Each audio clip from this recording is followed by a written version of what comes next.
Hey, what's up everybody? Dane here from Moving to Canada, and I'm here with Moving to Canada's editor, Mr. Hugo O'Doherty. And what are we here to talk about today, Hugo? BC PNP Tech. We are here to talk about the BC PNP Tech. We had some big news come out a couple days ago that they have made the BC PNP Tech Pilot into a permanent immigration stream. So, Hugo, can you tell our audience what is BC PNP Tech and what does this announcement mean?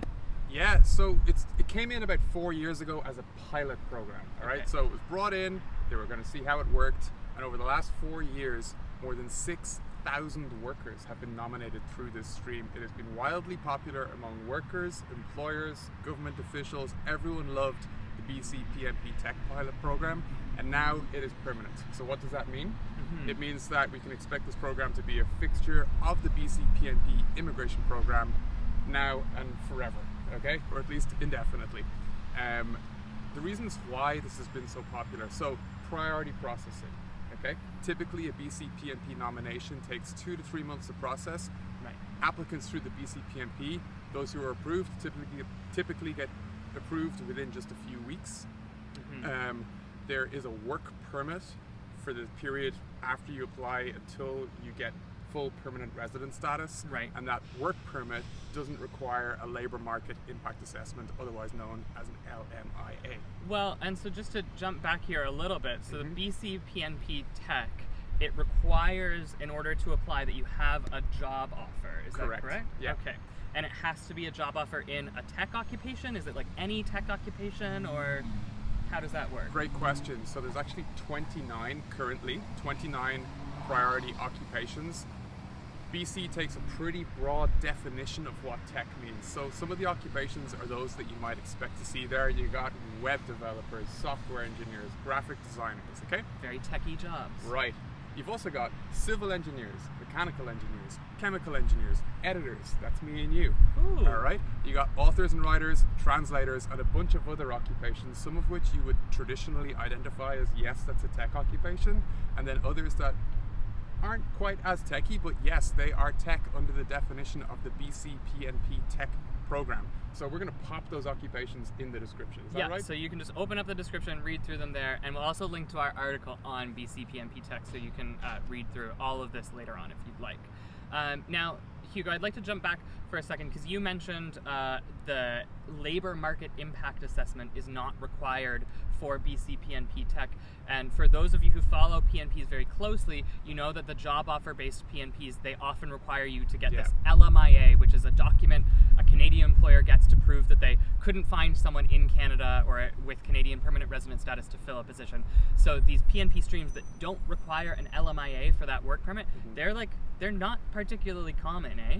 Yeah, and they're pretty hot, to be honest. People are always looking for those kinds of streams because the LMIA process, both for the worker and the employer, is pretty arduous, time-consuming. It's a lot of paperwork. So any PNP stream that is exempt from that requirement is, other things being equal, more attractive to both the employer and the worker. Great. And my last question for you today, Hugo, is about the process for applying. My understanding is that the BC PNP Tech, it's not like a program in and of itself. Like you can't apply to BC PNP Tech. So how do you apply for it?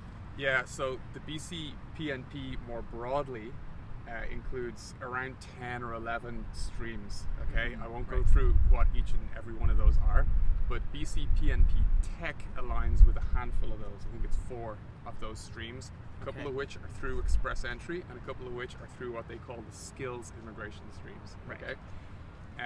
What that means is that you need to be eligible for one of those streams, and then if you're in a priority occupation, including having a job offer in one of those priority occupations that meets the requirements, you will then be prioritized through one of those streams. One of the great things about BC PNP is that they hold weekly invitation rounds and they prioritize these tech occupations. About every other week, they're like, this is a tech draw, we're just inviting the techies this week. And then the following week, they might invite a few other people as well, but they really prioritize these tech occupations. They're really heavy on these 29 occupations, and every week we see invitations roll in, and about half of those draws are just for the BC PNP Tech. Great, wow. Okay, so I mean, this is a great opportunity, guys, especially if you do have experience in one of those 29 tech occupations listed below. Thank you so much for coming on today to explain this. Oh, it's Hugo. exciting. It's great news.